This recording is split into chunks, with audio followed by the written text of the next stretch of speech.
Hello everyone, my name is Jade, and today I'll be presenting on the Korean American film Minari. This is a 2020 drama that follows a Korean immigrant family as they pursue a new life in rural Arkansas. I chose this film because it portrays the immigrant experience in a very human and emotional way. It's a story that focuses not only on survival and family, but also on dreams, identity, and the meaning of home. Throughout this presentation, I'll introduce the film's plot, major themes, cultural components, and why it has become such an important work in both Korean and American cinema. Before going into the details of the film, I'd like to start with a short trailer. As you watch, pay attention to the tone. It's gentle and emotional, and notice how the setting and family dynamics are introduced.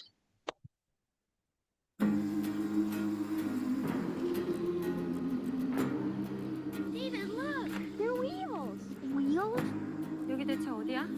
집이지? 우리 새로 시작한다고 그랬잖아. 이게 그거야. 아빠는 빅 가든 하나 만들 거야. What a wonderful day to be in the house of the Lord. If you're here with us for the first time, please stand.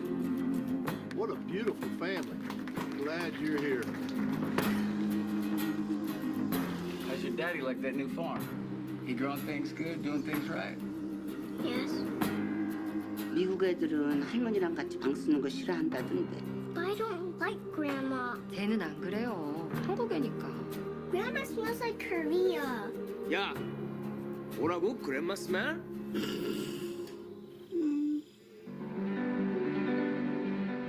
우리 여기 있다가 망할 거야. 애들을 위해서라도 한 번 더 생각해 볼 수 있잖아. 애들도 한 번쯤 아빠가 뭔가 해내는 거 봐야 될 거 아니야.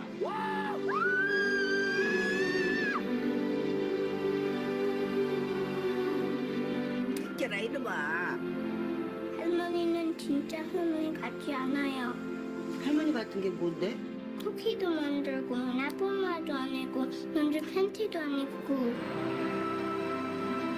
We need to find water somewhere. If that soil ain't wet, we're gonna lose a crop.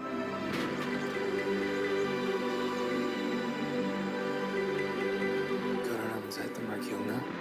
미국에 가서 서로를 구해주자고 했던 거. 기억해.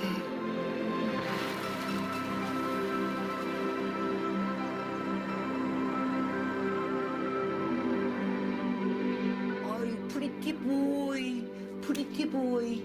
I'm not pretty. I'm good looking.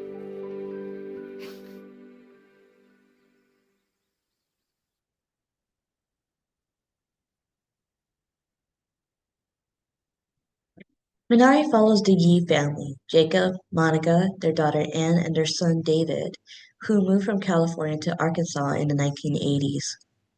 Jacob dreams of becoming an independent farmer. He buys a piece of land in rural Arkansas, hoping to grow Korean vegetables to sell to the growing Korean population in the U.S. The family faces several challenges from the moment they arrive: financial instability, unfamiliar rural life, and tension within the family about whether this move was the right choice. This part of the film sets the tone. The American dream is appealing, but the path toward it is not easy. Things shift when the children's grandmother, Soonja, arrives from Korea. She is not the traditional grandmother the children expect. She swears, watches wrestling, and jokes around. This causes conflict, especially with David, who doesn't like her at first. But over time, Soonja becomes a meaningful emotional anchor in the story. She represents Korean heritage, memories, and generational wisdom.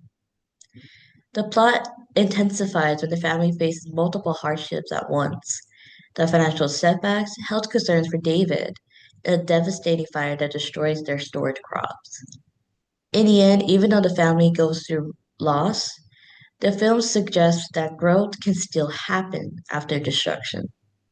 The Minari plant, which Sunja plants near a creek, thrives without any special care, symbolizing resilience and hope.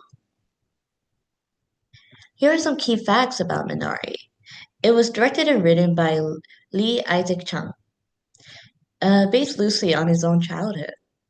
The Korean title is Minari and is spelled as shown. It premiered in 2020 at the Sundance Film Festival.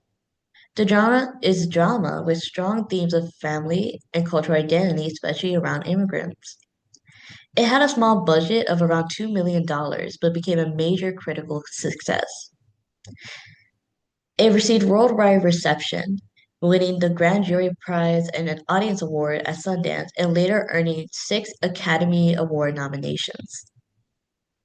Yoon Yoon-jung won the Oscar for Best Supporting Actress, becoming the first Korean actor to win an Academy Award. The cast plays a major role in the film's emotional impact. Stephen Yeun plays Jacob, the father who is determined to build a successful farm. Yang Yiri plays Monica, the mother who questions whether the family can survive Jacob's risky dream.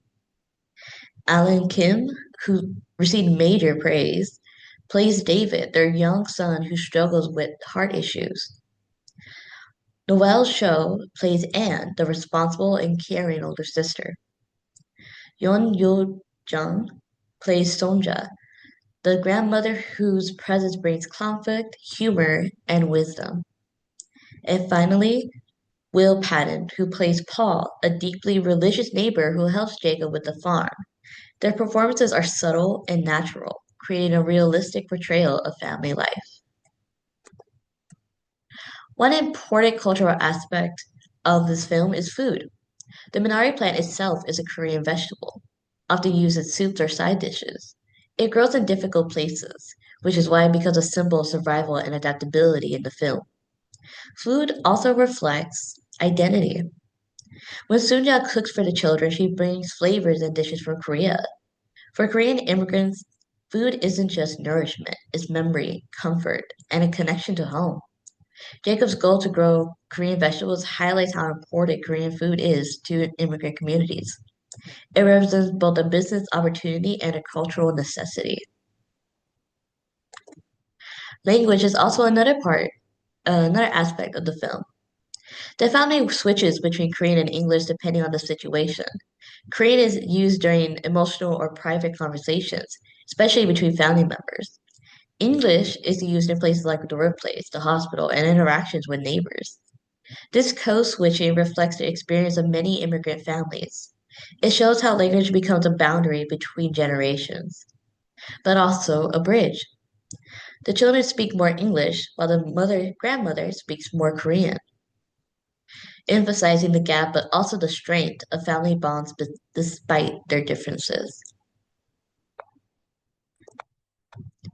The family lives in a small trailer home in the middle of wide farmlands. The housing choice symbolizes both opportunity and instability. The isolation of the Arkansas countryside highlights how the family feels, while the open land represents limitless possibility. The setting also supports the film's themes. The natural environment shows both beauty and struggle. Weather, land, and farming all become part of the story's emotional landscape. The rural American South provides a contrast to the family's Korean culture, emphasizing their sense of being outsiders. Minari stands out for its artistic elements. The cinematography uses warm, natural setting to create a nostalgic feeling, almost like looking back on childhood memories. The mise en scene is minimalistic, simple interiors, natural landscapes, and everyday household objects. This helps the story feel intimate and authentic. The music, composed by Mel Mosetti, is gentle, emotional, and moves with the rhythms of the family's experiences. Finally, the film emphasizes symbolism. The Minari plant, the creek, the farm, and even the grandmother all represent hope, loss, and resilience. Personally, Minari felt very meaningful to me. It doesn't rely on dramatic action or heavy plot twists. Instead, it focuses on small, everyday moments that build a powerful emotional story. I especially appreciated the relationship between David and his grandmother. Their bond develops slowly, showing how misunderstandings can eventually turn into affection and understanding.